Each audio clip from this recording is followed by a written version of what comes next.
Hahaha. Apa kabar sahabat artikel view? Kali ini saya akan membacakan lanjutan alur cerita kisah CO muda berpura-pura culun. Tapi, sebelum mendengarkan kisah ceritanya, silahkan cari posisi yang nyaman dan jauhi keramaian. Dan jangan lupa pasang headsetnya.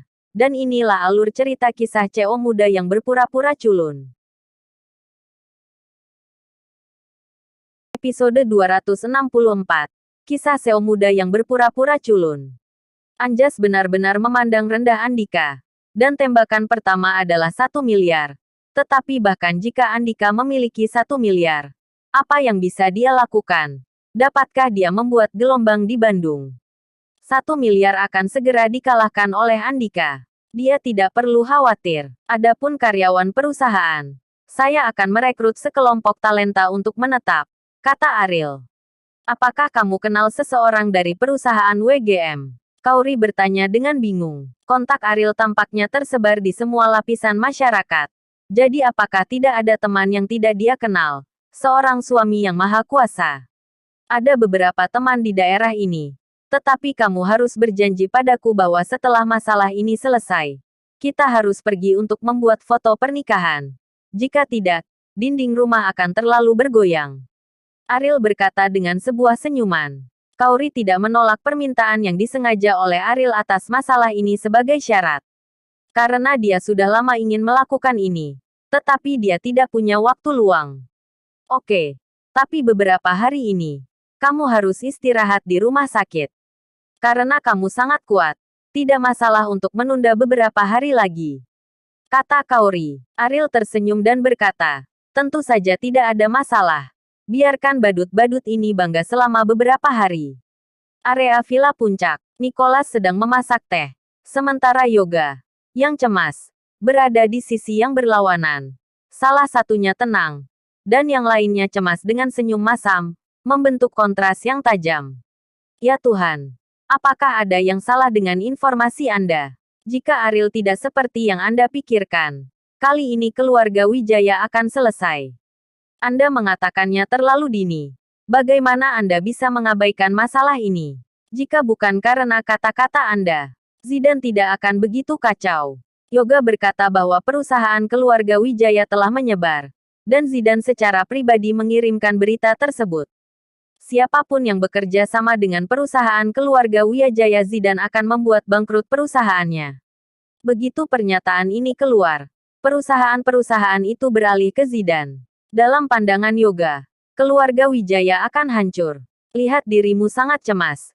Bahkan jika perusahaan keluarga Wijaya bangkrut, itu tidak ada hubungannya denganmu. Mengapa kamu begitu peduli dengan Ariel? Nicholas bertanya sambil tersenyum. Ariel adalah pemuda paling berbakat yang pernah saya lihat. Jika dia mau bekerja keras di bidang ini, dia pasti akan menjadi master kelas dunia di masa depan. Tentu saja saya tidak bisa melihat bakat seperti ini dihancurkan oleh Zidan. Yoga menjelaskan, saya menyarankan Anda untuk melepaskan ide ini. Bagi Ariel, catur hanyalah hiburan untuk menghabiskan waktu. Dia tidak menganggap permainan catur sebagai sebuah profesi, kata Nicholas. Bagaimana mungkin putra keluarga Wibowo di Jakarta yang bermartabat melepaskan bisnisnya? Bakatnya memang mengejutkan.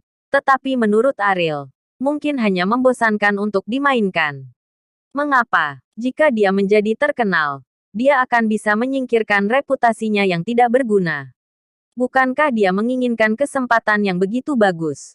Kata Yoga, layak. Nicholas menggelengkan kepalanya dan berkata, penggunaan 3 kata ini padanya adalah lelucon terbesar di dunia. Untuk memecahkan kebingungan dan memuaskan rasa ingin tahu saya, siapa dia? Dan mengapa Anda memiliki evaluasi yang begitu tinggi tentang dia?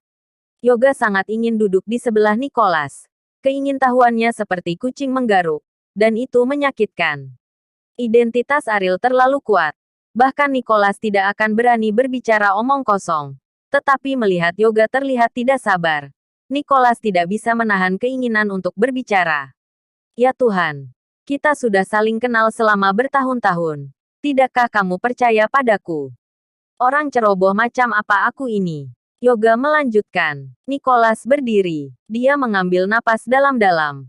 Menggerakkan otot dan tulangnya. dan berkata, "Bukan tidak mungkin untuk memberi tahu Anda. Tetapi Anda harus ingat bahwa Anda tidak dapat membiarkan orang lain tahu tentang masalah ini. Jika Anda memiliki kebiasaan berbicara dalam tidur Anda, yang terbaik adalah menggunakan selotip untuk menutup mulut Anda sebelum tidur di malam hari. Jika tidak, saya tidak dapat menjamin apa konsekuensi yang akan ditimbulkannya. Tiup saja. Mari kita lihat apakah kamu bisa meniupnya ke langit. Bisakah itu begitu serius?" Yoga berkata dengan jijik. Nicholas tersenyum dan berkata, "Jangan percaya. Ini sangat serius. Kalau tidak bagaimana aku bisa takut?" Petik 2. Baiklah. Aku akan mendengarkanmu. Tidurlah dengan mulut tertutup. Oke. Meskipun Yoga berkata begitu, ekspresinya jelas tidak mempercayai hal ini. Menurut pendapatnya, bahkan jika Ariel memiliki identitas tersembunyi, tidak mungkin untuk mencapai tingkat yang keterlaluan. Mungkin saja Nicholas hanya berpura-pura misterius. Kalau begitu dengarkan baik-baik. Bahkan jika Nicholas berada di rumahnya sendiri, dia melihat sekeliling untuk sementara waktu. Dan setelah memastikan bahwa tidak ada seorang pun di sana, dia berkata di telinga Yoga, dia berasal dari keluarga Wibowo di Jakarta. Keluarga Wibowo. Yoga menggumamkan 4 kata ini pada dirinya sendiri. Ekspresinya berubah dari ragu menjadi terkejut. Sampai dia tercengang. Dengan keras, Yoga berdiri dan berkata dengan tidak percaya, "Maksudmu, dia adalah..." Yoga merasa hatinya bergetar. Dan keluarga Wibowo di Jakarta adalah untuk kebanyakan orang. Ini hampir merupakan eksistensi tertinggi meskipun dikatakan bahwa status kematian tetua dari keluarga Wibowo dalam kekacauan beberapa waktu lalu. Keluarga Wibowo memiliki akar yang dalam dan pengaruhnya hampir dapat diabaikan. Bagaimana mungkin orang tak berguna yang dicaci maki oleh seluruh Bandung itu termasuk dalam keluarga Wibowo? Kontras yang sangat besar ini membuat Yoga tidak bisa percaya, dan tidak bisa mempercayainya. Sangat sulit dipercaya bahwa seseorang yang lahir dalam keluarga kaya akan menjadi terkenal karena memasuki keluarga, dan dia telah menanggungnya selama 3 tahun. Mengapa dia melakukan ini? Katakan sesuatu yang buruk, dengan statusnya. Biarkan Nicholas menjadi bawahannya. Dan kamu akan bersedia, kata Yoga. Nicholas memelototi Yoga tidak puas, tetapi tidak membantah kata-katanya. Karena itu adalah kebenaran. Dan keluarga Nicholas adalah puncak di Bandung. Tetapi ini juga berarti bahwa tidak ada Nicholas memiliki kemungkinan lebih lanjut. Tetapi jika itu dapat digunakan oleh keluarga Wibowo, meskipun akan ada beberapa kendala, manfaat yang dapat diberikan kepada keluarga Nicholas adalah bahkan lebih tak terbayangkan. Jika saya tahu, saya tidak perlu terlalu berhati-hati. Itu karena saya tidak tahu apa yang ingin dia lakukan. Jadi saya tidak berani mengungkapkan identitasnya dengan santai, kata Nicholas. Menurut pendapatnya, Kauri hanyalah salah satu tujuan. Ariel seharusnya tidak mungkin membuat pengorbanan sebesar itu hanya untuk satu wanita. Bagaimana mungkin ada kekurangan wanita di sekitar Anda? Anak dari keluarga kaya. Meskipun Kauri cantik, dia sama sekali bukan tipe yang mendominasi dunia. Selama Ariel mau, dia bisa mendapatkan lebih banyak wanita cantik daripada Kauri. Kali ini, bukankah Zidan sudah selesai? Yoga menghela nafas. Nicholas tersenyum menghina. Dia berkata, "Anda sudah tahu jawabannya. Jadi mengapa bertanya kepada saya? Saya sudah lama tidak menyukai orang-orang tua ini. Apakah saya benar-benar berpikir saya tidak tahu bahwa mereka diam-diam berkomplot melawan? Itu dapat dianggap membantu keluarga Nicholas untuk memecahkan masalah. Kamu orang tua. Saya sudah lama berpikir untuk menggunakan Ariel untuk berurusan dengan mereka. Jadi saya mengatakan bahwa saya tidak peduli dengan Ariel. Itu benar-benar rubah tua." Yoga tiba-tiba menyadari. Ekspresi jijik memandang Nicholas. "Jangan bicara omong kosong. Beraninya aku menggunakannya. Itu hanya mendorong perahu. Zidan sendiri sedang mencari kematian," kata Nicholas dengan bangga. Perhitungan ini tidak ada apa-apanya di pusat perbelanjaan. Nicholas tidak melakukan apapun untuk menggunakan Ariel. Dan dia tidak memiliki keberanian.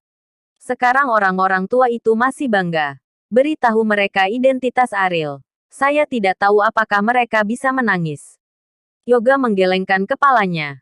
Meskipun dia tidak bersimpati dengan Zidane dan yang lainnya, tetapi menebak apa yang mereka pikirkan.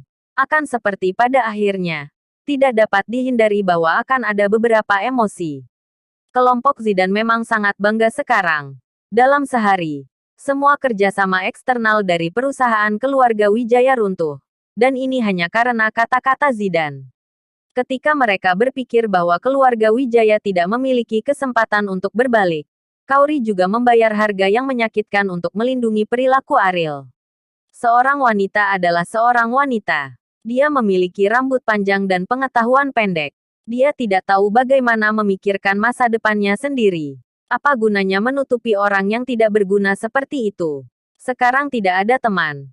Ariel tidak akan dapat menemukan tempat untuk makan makanan lunak di masa depan. Di klub pribadi, Zidane dan gengnya bertukar cangkir. Paman Zidane, kamu seperti masih muda. Setelah pensiun begitu lama, orang-orang itu masih ingin memberimu wajah. Tentu saja. Aku, Zidane, melawan dunia saat itu. Tetapi terkenal kejam. Bagaimana mungkin mereka menjadi lawanku? Hanya keluarga Wijaya menyinggung saya. Tetapi masalah ini belum berakhir. Perusahaan keluarga Wijaya harus turun. Ariel masih harus berlutut dan meminta maaf. Pemborosan ini membuat kami dipermalukan. Masalah ini tidak dapat dengan mudah dilupakan. Saya ingin dia untuk mengetahui kebenaran apa kekejaman masyarakat. Zidane berkata dengan ekspresi muram. Bersambung.